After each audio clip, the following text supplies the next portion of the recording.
So when Christians started to write their Gospels and the letters in books, they did more than just simply copy the text.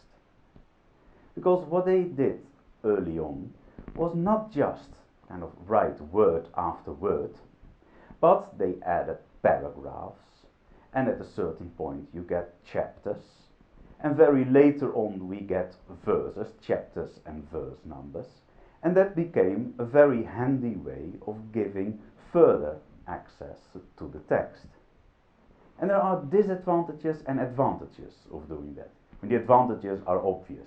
When a pastor says, no, let us read Romans 3:27, everyone very quickly can find Romans 3:27 in the Bible.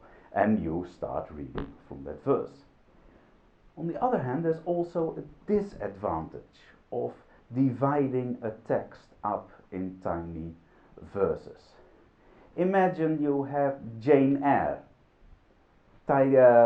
in verses, in chapters and verses. That would make for very strange reading, because suddenly you lose the flow of the text and you almost compartmentalize each thought in its own tiny little container with a chapter and verse number. So on the one hand, sort of developing the text into chapters and verses is a very good phenomenon. On the other hand, it has skewed our understanding of the flow of the text a little bit.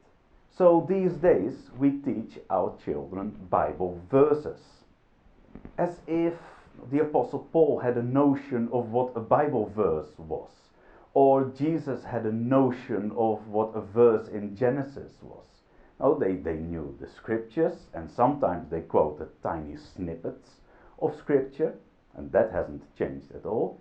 But to think of them as a chapter and a verse, which may or may not have a strong connection with what follows or precedes, is a new development, well, in the course of the Christian transmission of the Bible.